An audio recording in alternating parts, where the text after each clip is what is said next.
గురుజీవుడి చాలా గొప్ప విషయం అండి. ఇక్కడ నేను చెప్పదలుచుకున్నాను సార్ చెప్పినట్టు, డిగ్రీలో చల్లిన విప్లవ భావాలు బెంగాల్లో రినైజాన్స్ భావానికి కొంత ఊపిరి పోసినాయి. రినైజాన్స్ అనేది భారతదేశానికి లేదండి. ఎందుకంటే వెంకటాద్రి గారి కళానికి, కత్తి లాంటి కళానికి ఎంత గొప్పవాడా, వివేకానందుడా, దయానందుడా అనేది కూడా చూడాల ఆయన, శంకరాచార్యుడు అనేది కూడా చూడాల, కత్తితో ఎగరేసుకుంటూ పోయాడు ఆయన. అలాంటిది ఈ డిరోజీవ భావాలని రినైజాన్స్ ఇదిగా పేర్కొనడం చాలా గొప్ప విషయం. దాన్ని మిత్రులు ఆ పుస్తకం చదివితే ఆ కొద్దిగా 2 పేజీలే రాశారు, అది పెద్దగా రాయలేదు. అది ఇది చేస్తాడు. స్వామినేని ముద్దు నరసింహ, ఈయన బహుముఖ భావ విప్లవం.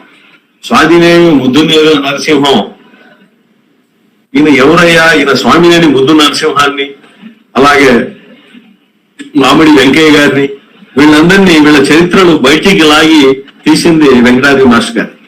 లేకపోతే వాళ్ళలో ఆయన ఆస్తి కూడా చెప్పాడు కాబట్టి వదల్లా. ఆయన హ్యూమన్ రైట్స్, ఆ కాలంలో ఆయన పడ్డ బాధల్ని వివరించడంలో చాలా గొప్పగా వివరించారు. స్వామినేని ముద్దు నరసింహ ఈయన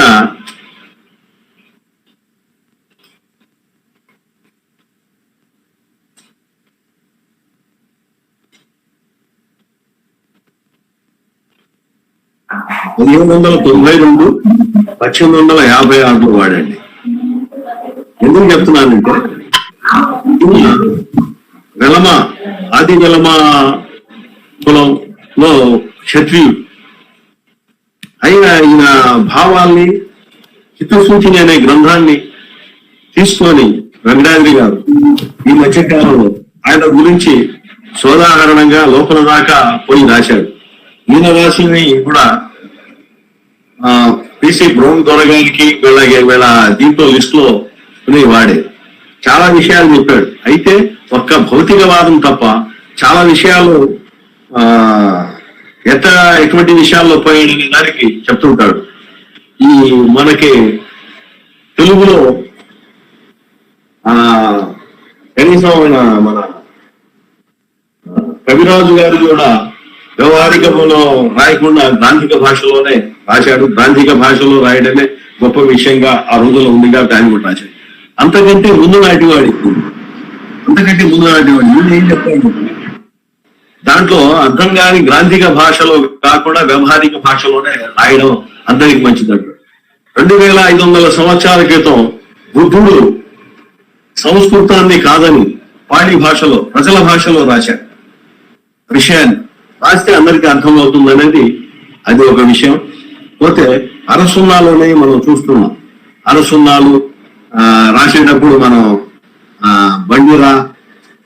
బండిరాలు, చిన్నరాలు ఇవన్నీ చూస్తాం. వీటిని ఆ రోజుల్లోనే ఆయన ఖండించాడు. ఎందుకు మామూలుగా రాసుకుంటే పోలేదా అనే దాన్ని కూడా చెప్తాడు. పోతే మూఢనమ్మకాలు, అశ్లీల విషయాలు, స్త్రీలకి స్వేచ్ఛ, పునర్వివాహాలు, సతీ సహధనాలను కూడా ఖండించాడు. ఉద్యోగ రూపంలో రాలేదు కానీ ఇందాక మనం చెప్పారు చూడండి, రాజారాం మోహన్ రాయ్ గారు గులాబీ పెట్టి వాడు చెప్పే కారణానికి ముందు కాలం నాటి వాడు కాబట్టి వాటినన్నిటి తెలుగుదేశంలో ఖండించారు. ఇప్పుడు ఈయన గాని లేకపోతే చాలా మంది గాని జాతీయ స్థాయిని అందుకున్నా. రాజారాం మోహన్ రాయ్ గారు జాతీయ స్థాయిని అందుకున్నాడు. వీళ్ళని గుర్తించడం లేదనేది చేస్తాడు.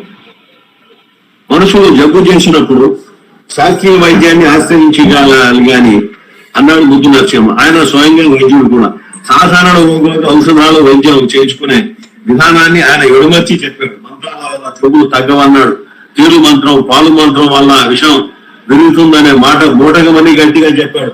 స్ఫోటకం, పెద్దమ్మవారు, కలరా వంటి వ్యాధులు ప్రబలమైనప్పుడు ఆరోగ్య సూత్రాలను అనుసరించి కొలువులు కొల్చినందువల్ల, జాతరలు చేసినందువల్ల ప్రయోజనం లేకపోగా అంటుజాడ్యాల ఉధృతంగా వ్యాపిస్తాయని ఆయన ఉటంకించాడు.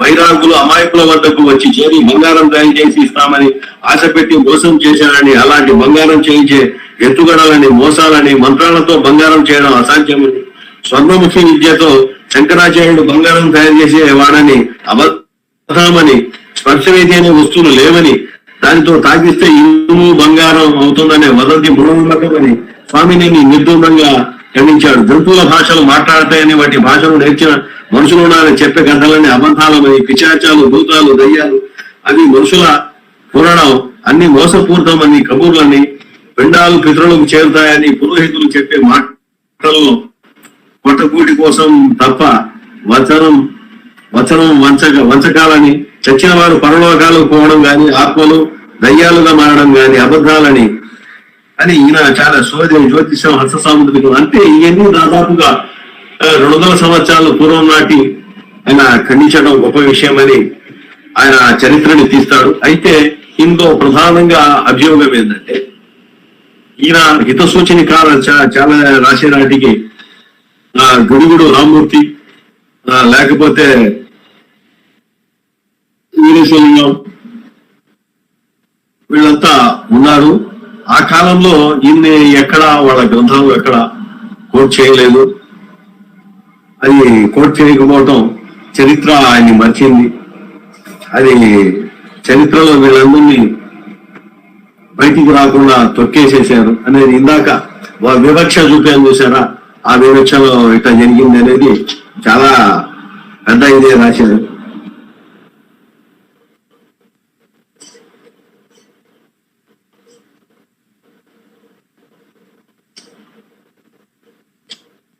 హిందువులకు పునర్వివాహాలు చేయడం, విదేశలింగం పంపులు ఇవన్నీ చేసినప్పటికీ ఇన్ని స్వామి నేనేని ఆయన్ని నోట్ చేయకపోవటం అది కావాలని మూసేశారనేది వెంకటాద్రి గారి అభియోగం. అని వాళ్ళు చేసిన ఇక్కడ మూడు భాగాలుగా విభజించవచ్చండి. ఒకళ్ళు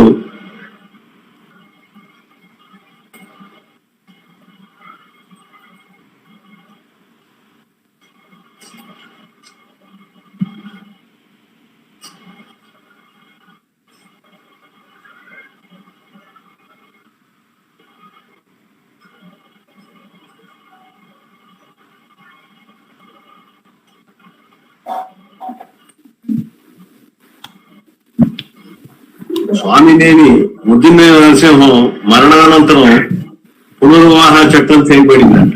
అంటే ఇంకా దానికి అంత ముందే అడ్వాన్స్ గానే చెప్పాడు. తెలుగు సమాజంలో ఆ టైపు లేదు.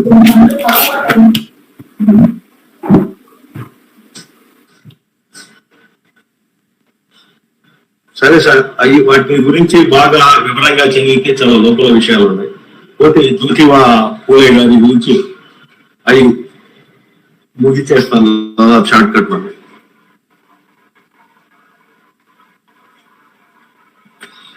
ఏ కాలం నాటి సంస్కర్తలైనా విప్లవకారులైనా వాళ్ళని గురించి మనం చదివేటప్పుడు ఆనాటి సమాజం ఎలా ఉందనే దాన్ని మనం ప్రధానంగా తీసుకోవాల్సిందే. లేకపోతే మనకి వాళ్ళు పడ్డ శ్రమ అర్థం కాదు. ఇవాళ పూలేని రాజకీయ నాయకులు ప్రతి ఒక్కళ్ళు పూలే ఇది చేయడమే కానీ ఆయన ఏం చేశాడు, ఇవాళ ఏం చేస్తున్నాం అనే దాన్ని తీసుకోవడం. జ్యోతిబా పూలే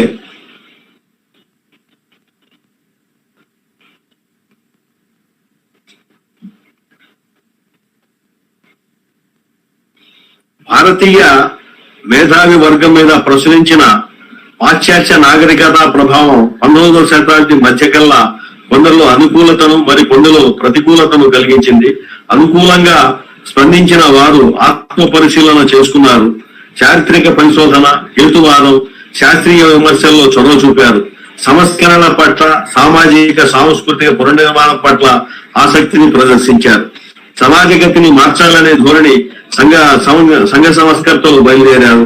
2-3 వేల సంవత్సరాలుగా గూడు కట్టిన మూఢనమ్మకాలతో కుళ్ళి కప్పు కొడుతున్న సాంఘిక వ్యవస్థ వాటికి ఆటంకంగా నిలిచింది.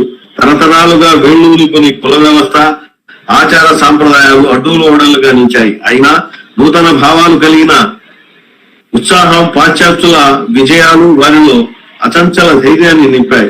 ప్రతికూలంగా స్పందించిన వారిలో తరతరాలుగా వస్తున్న తమ మతం, ఆధ్యాత్మిక సంస్కృతి నాశనమైపోతుందన్న భయం పడుతుంది. భారతీయ విజ్ఞానం అమలతో బౌద్ధంతో మిళితమైపోయిందన్న భావాన్ని పాశ్చాత్యుల ప్రభావం బలపరుస్తుంది. భారత సమాజం అభివృద్ధి సాధించాలంటే, సమాజ పునర్నిర్మాణం జరగాలంటే అగ్రకులాల ఆధిపత్యం తొలగాలని ఆలోచనల జరుగుతూ ఉంది. పాశ్చాత్య నాగరికతలోని తొడుగు బెడుకులను చూసి ఈ విధంగా భారతీయతను విమర్శిస్తున్నారని సాంప్రదాయవాదులు వెదజెందారు. ఇదంతా బ్రిటిష్ పరిపాలన ఫలితమని దాన్ని తీవ్రంగా వ్యతిరేకించాలనిపించారు. గతమెంతో ఘనకీర్తి గలదంటూ మతాన్ని, ఆచారాలను, కులతత్వాన్ని, విగ్రహారాధనను సమర్థించారు. ఈ ధోరణి గతానికి అనుగుణంగా ఉన్నది కాన సంస్కరణలు వ్యతిరేకించగల శక్తిని బాగా పుంజుకున్నది. బ్రిటిష్ వారి హయాంలో భారతదేశంలో చరిత్రకు రెండు శక్తులు మధ్య పోరాటం సారాంశంగా ఉంటుందంటారు వెంకటాద్రి గారు. రాజకీయం, మతం, తత్వం, శాస్త్రం, కళలు, సాహిత్యం అన్నిటిలోనూ ఈ వైఖరి ప్రదర్శించింది. మత వైఖరి. రెండు జీవిత దృక్పథాలు ఈ పోరాటం వల్ల బయటపడ్డాయి. మొదటి దాని వల్ల హేతువాదం, మానవవాదం పుట్టాయి. రెండవ దాని వల్ల జాతీయవాదం పుట్టింది. ఈ తేడాను మనం క్లియర్ గా గమనించాలి. అయితే బెంగాల్లో, మహారాష్ట్రలో ఉన్నంతగా మిగతా రాష్ట్రాల్లో లేవు. మహారాష్ట్రలో మెదక్, మోదక్, రెనడే, భండార్కర్ వంటి మత సంస్కరణవాదులు, అగర్కర్, లోహికతవాది వంటి అగ్నేయవాదులు, భౌతికవాదులు, వీరు జాన్ స్టూవర్ట్ మిల్, స్పెన్నర్ అనుయాయులు. బ్రాహ్మణ సంస్కృతిని వ్యతిరేకించిన జ్యోతిబా పూలే వంటి అబ్రాహ్మణ సంస్కర్తలు. ఈ మూడు రకాల వారు పాశ్చాత్య విజ్ఞాన వికాసం కావాలని, కులం పోవాలని, వ్యక్తి స్వాతంత్రం కావాలని అన్నారు. రాజకీయ ప్రజాస్వామిక పాలన రాబోయే ముందు సమాజంలో విస్తృతంగా మార్పు రావాలని కోరారు. జ్యోతిబా పూలే వర్గానికి వైతాళికుడు. మత ఛాందస కింద బ్రాహ్మణేతను అనుభవించిన ఆర్తిని ఉద్బోధిస్తూ పూలే హిందూ మత ఆచార మూలాలను దెబ్బకొట్టాడు. బ్రిటిష్ వారు వచ్చేదాకా మహారాష్ట్రను బ్రాహ్మణులే పరిపాలించారు. అవినీతి, కులమాఢ్యం, బ్రాహ్మణేతరుల అణచివేత, పాలనలో కులపక్షపాతం, అరాచకం వారి పరిపాలన కాలంలో ప్రతిబింబించాయని చెప్తారు. పూలే గారిని గురించి మనం చెప్పుకునేటట్లయితే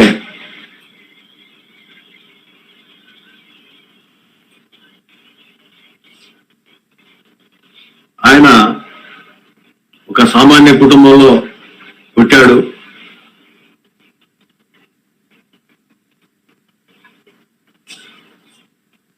బ్రాహ్మణవాదానికి తిరిగే మాట్లాడాడు. స్కూల్స్ నడిపాడు. ఇవన్నీ షార్ట్ కట్ లో చెప్పడం అంటే కాస్త చెప్పుకోపోయినా, ఒక పేజీ 2 పేజీలు దిగినా లేదా ఒక పేజీలు వివరించిన టైం సరిపోద్దండి. చెప్పలేము. పూలే గారి గురించి దాదాపుగా అంత తెలుసు. అయితే గమ్మత్ ఏంటంటే స్వామినేని ముద్దు నరసింహం, మామిడి వెంకయ్య వీళ్ళ చరిత్ర ఎలా చేయబడిందో పూలే గారు కూడా 1856 జలియన్ వాలా బాగా అణిచివేతని ఆయన పెద్దగా స్మరించాల. జరిగితే తప్పేంటి అన్నట్టే అన్నాడు. ఎందుకంటే ఇక్కడ భారతదేశంలో ఎంఎన్రాయ్ వచ్చినప్పుడు రెండవ ప్రపంచ యుద్ధం జరుగుతున్న కాలంలో అందరూ దాదాపు ఇక్కడ ఉన్న జాతీయవాదులు అంతా హిట్లర్ ని సపోర్ట్ చేస్తున్నప్పుడు ఈయన బ్రిటిష్ వారిని బలపరచండి, ఇక్కడ బ్రిటిష్ వారిని బలపరిస్తే గాని మనం ఇక్కడ స్థిరంగా నెలకొల్పుకోలేము, బ్రిటిష్ వాడు వెళ్తారు, మనకు స్వాతంత్రం వస్తుంది. అదే గనక హిట్లర్ గనక దేశం మీద పడితే ఫాసిజం వస్తుందంటే కమ్యూనిస్టులతో సహా అందరూ బలపరిచాడు. ఒక ఎంఎన్ రాయ్ని అర్థం చేసుకున్న అంబేద్కర్ లేదా కొంతమంది ఒకళ్ళు ఇద్దరు తప్ప రాయ్ గారిని అంత లోతుగా అర్థం చేసుకున్నారు. అలాగే ఈయన కూడా 1857లో జలియన్ వాలాబాగ్ ఉదంతాన్ని అది బ్రిటిష్ వాళ్ళు చేసిన దానిని బలపరిచాడంటే ఇక్కడ సాంఘిక వ్యవస్థ ఎంత దారుణంగా ఉందో మనకు అర్థమవుతుంది. అట్లా మనం జ్యోతిరావు పూలే విషయం వచ్చేటప్పటికి ఈయన బాల్యంలో చదువుకుంటూ పోవడానికి స్కూల్కి పోతే అడ్డంకులు ఏర్పడ్డాయి. బాగా చదువుతాడు కదా పంపించావని ఈ గోవిందరావు అనే వాళ్ళ నాన్నని మున్షి గఫార్ బేగ్ అనే ఉర్దూ పర్షియన్ పండితుడు ఒక ఆయన ప్రోత్సహించి తీసుకెళ్తాడు. దాని తర్వాత కొంత చదువు చదివిన తర్వాత బాల్య వివాహాలే కాబట్టి ఆ కాలంలో ఆయన కూడా బాల్య వివాహమే జరుగుతుంది.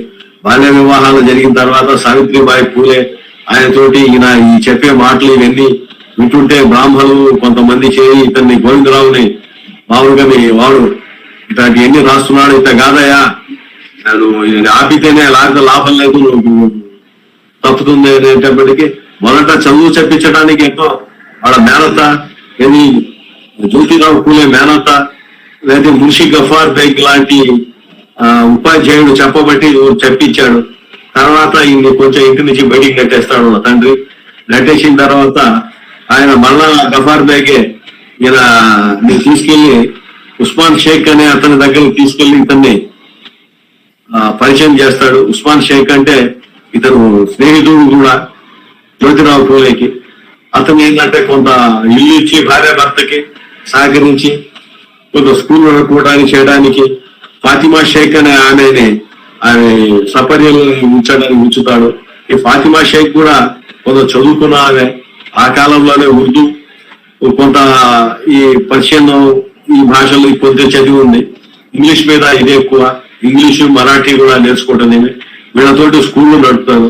కానీ చరిత్రలో ఎక్కడ వీళ్ళ పేర్లు మున్షి గఫార్ పేరు కానీ షేక్ ఉస్మాన్ కానీ ఫాతిమా పేరు కానీ రాలేదు, కాలగంధంలో కలిసిపోయి. అటువంటి వాళ్ళు కోకోలలో ఉన్నారు. జ్యోతిరావు పూలే దాన్ని విమర్శిస్తూ ఆయన రాసిన గ్రంథాలు చాలా ఉన్నాయి.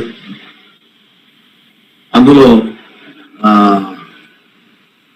బానిసత్వాన్ని గురించి కానీ లేకపోతే వాళ్ళ దాస్యాన్ని గురించి కానీ ప్రశ్నించాలంటే అది చాలా సాహసించినట్టే.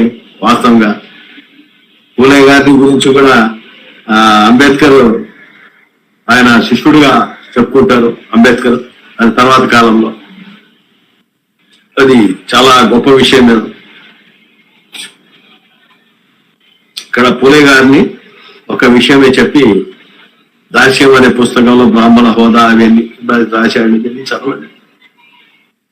ఆయన ఏంటంటే ఆగులు సముద్ర మార్గాన పర్షియానించి ఇండియాకు వచ్చి జయించి ప్రయత్నించారు. అది మత్స్య కచ్చప అవతార కాలం. చేప తాబేలు ఇంటి జంతువులే. అయితే వారు ఇండియాను జయించలేకపోయారు. తర్వాత నేల మీద వచ్చారు.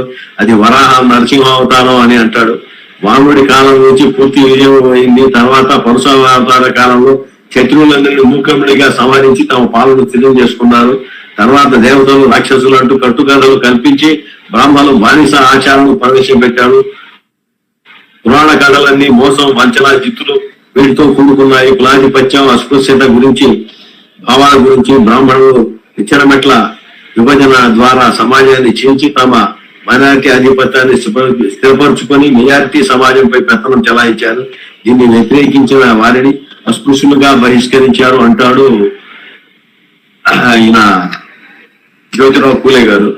ఆయన ఏం చేస్తారంటే వైదికార్యులు విదేశీయులని, వాళ్ళు బ్రాహ్మణులు క్షత్రియులు వైశ్యులుగా ఉన్నారని చరిత్ర దృష్టి కాగా బ్రాహ్మణులే విదేశాల నుంచి వచ్చారని పూలే వాదం అని ఈయన వెంకటాద్రి గారు దాన్ని చెప్తారని పూలే వాదాన్ని. ఈనాడు దక్షిణ మహారాష్ట్రలో దక్షిణాది భారతంలో ఉన్న సమాజ నిర్మాణాన్ని బట్టి పూలే లాంటి అభిప్రాయానికి వచ్చి ఉండవచ్చు. ఎందుకంటే దక్షిణాదిలో ఉన్న బ్రాహ్మణులంతా శూద్రులే ఉన్న నమ్మకం దక్షిణాది బ్రాహ్మణంలోనే ఉంది. పూలే ప్రకారం ప్రాచీన భారతీయ చరిత్ర అంతా బ్రాహ్మణేతర పురాణాల చరిత్రగానే ఉంటది. నేటి శూద్రులు అస్పృశ్యులు అంతా ఆనాటి క్షత్రియులే, విదేశాల నుంచి వచ్చిన ఆర్యులే. బ్రాహ్మణులు స్థానిక క్షత్రియులంతా బ్రాహ్మణ గ్రంథాల్లో రాక్షసులుగా వర్ణించబడ్డాడు. ప్రహ్లాద, హిరణ్యకశిప వృత్తాంతం, బలి, వామన కథ ప్రాచీన బ్రాహ్మణులు కథలే అనేది ఈ విధమైన వివరాలన్నీ చెప్తారండి. పూలే ఏ మతాన్ని అంగీకరించలేదు. పరలోక మోక్షాన్ని, కర్మని, పునర్జన్మని మొదలైన వాటిని అంగీకరించలేదు. శాశ్వత మానవ విలువల ప్రాతిపదిక ఆయన పోరాటం సాగింది. ఆయన భాష కటుగా ఉండేది. అందుకే అన్నా సాహిబ్ షిండే అని అన్నాడు. ఆయన రచనలన్నీ ఉత్తమ ఔషధ విలువల కాడ అరిగిపండుని. అనంతర కాలంలో పూలేను అనుసరించిన అన్నా సాహెబ్ షిండే, బిజి యాదవ్, బిఆర్ అంబేద్కర్ చారిత్రక పరిశోధనల మీద ముఖ్య గ్రంథాలే రాశారని చాలా పెద్ద వ్యాసం వచ్చింది. ఇవన్నీ చదివితే వాళ్ళు పడ్డ బాధలు, వాళ్ళు చేసిన సంస్కర్తలన్నీ దేవుడు మనుషులమే, మతాలు తప్పు అని అనకుండా మతాన్ని ఆసరా చేసి చూసిన వాళ్ళు కొంతమంది అయితే మతాన్ని తిరస్కరించి రాసిన వాళ్ళలో ఈయన పూలే గారు కూడా ఉన్నారు. ఆయన ఖండించారు. ఇక్కడ ఇంకొక అంశాన్ని 6వ అంశానికి వద్దాం. కవిరాజు చుట్టూనే రామస్వామి గారు ఆధునిక హేతువాద వారసత్వం ఆయన. ఇందులో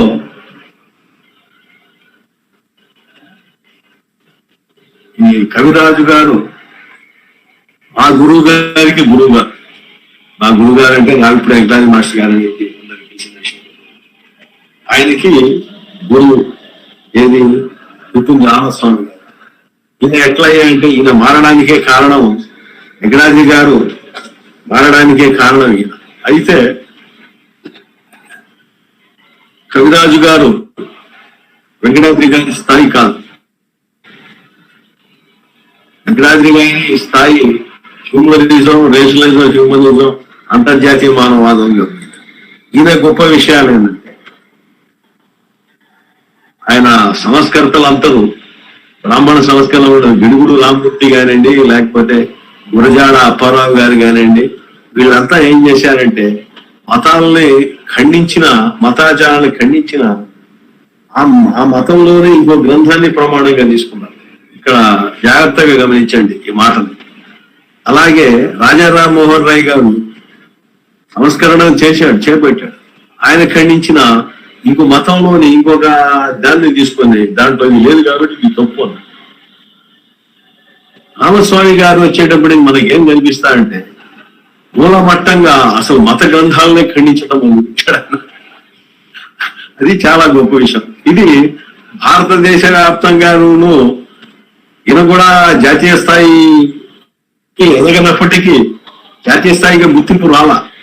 రామస్వామి గారు తెలుగులోనే పరిమితమయ్యానికి కానీ జాతీయ స్థాయి గుర్తింపు రాకపోయినప్పటికీ జాతీయ స్థాయిలో ఈ పని చేసిన వాళ్ళు అవుతుంటాడు ఇప్పుడు వెంకటాద్రి గారు. అవన్నీ ఇందులో చాలా లోపల విషయాలు దాకా రాశాడు. 2500 సంవత్సరాల క్రితం వైదికాచార కాండను నిరసిస్తూ భారతదేశంలో బయలుదేరిన ఉద్యమాల్లో చార్వాకం నిర్మూలైనది. ఇది కొంచెం మిత్రులు గమనిస్తుంటారని అనుకుంటాను. బౌద్ధం గడప దాటింది, జైనం చతికిలబడింది. వాటి పరాజయం వికృత పౌరాణిక మత విజృంభణకు దారి చేసింది. ఆ రామాయణ కాలం, మహాభారత కాలం వేల సంవత్సరాలు ఉందనేది మన వాళ్ళ నమ్మకం. త్రేతాయుగం, ద్వాపరయుగం, కలియుగం అని ఇందాక కూడా మిత్రులు ఎవరు టచ్ చేశారనుకున్నాం. కాదండి, అవన్నీ ఈ మధ్య రాసినయే.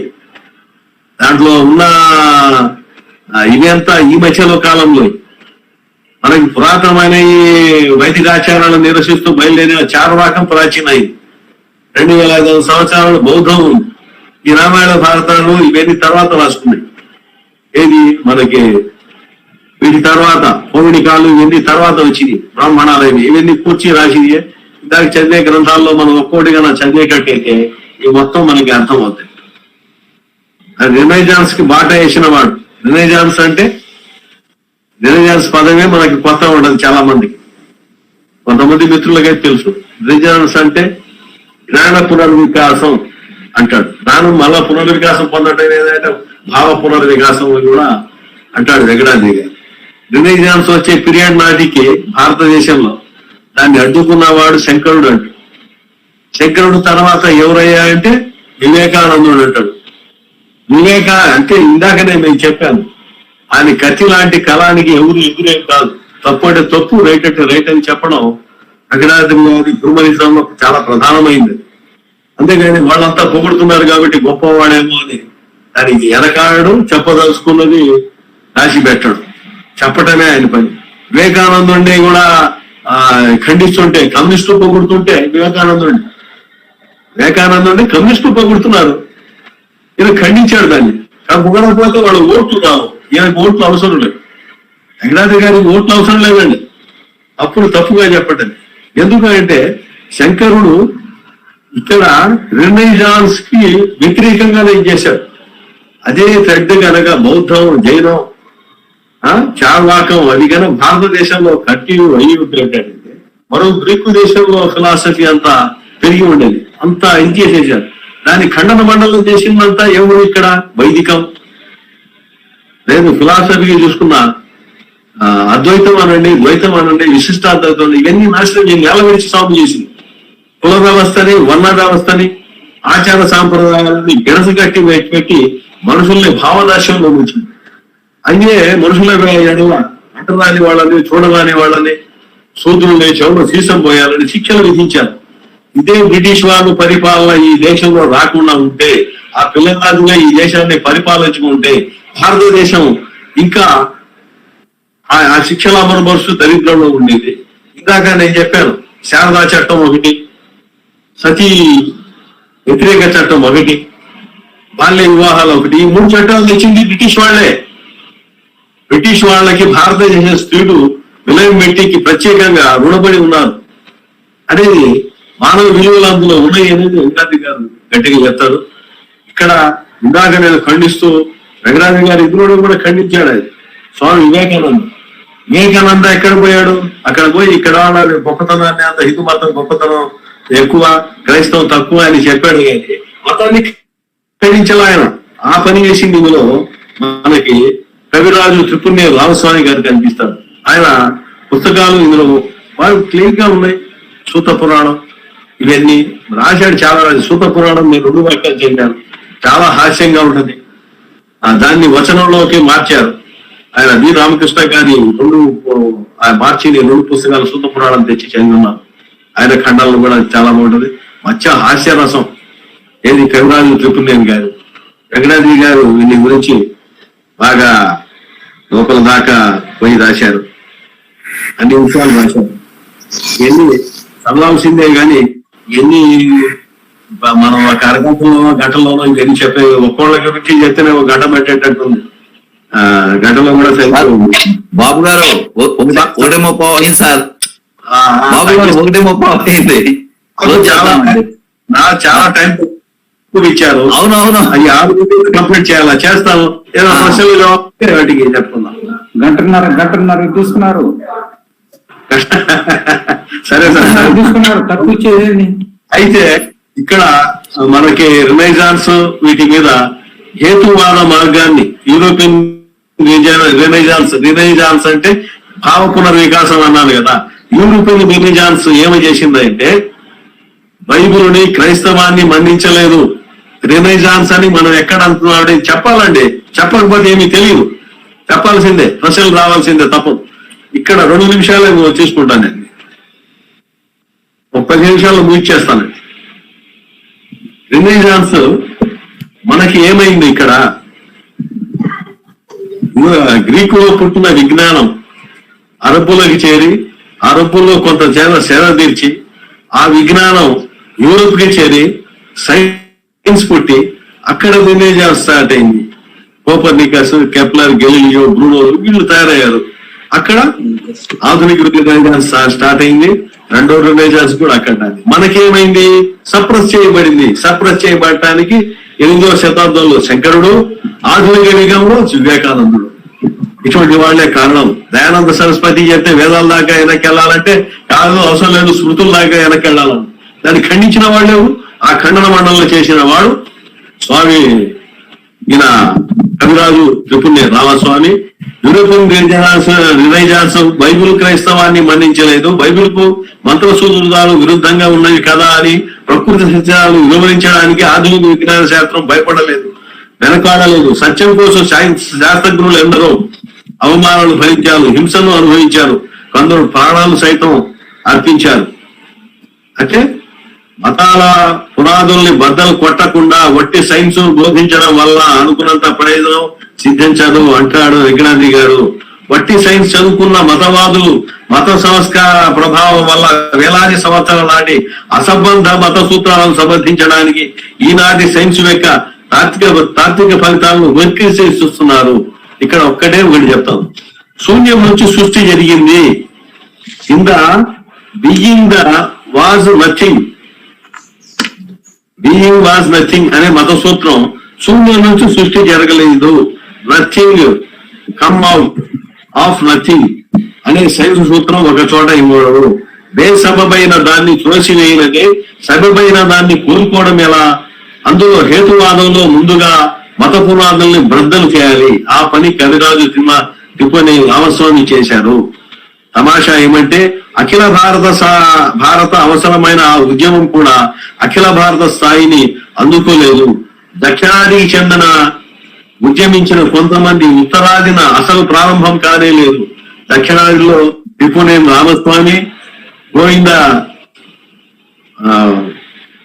నారాయణ గురు అటువంటి వాళ్ళు మనకి కనిపిస్తారు తప్ప ఇంకెవరు కనిపించరు అని చెప్తారు.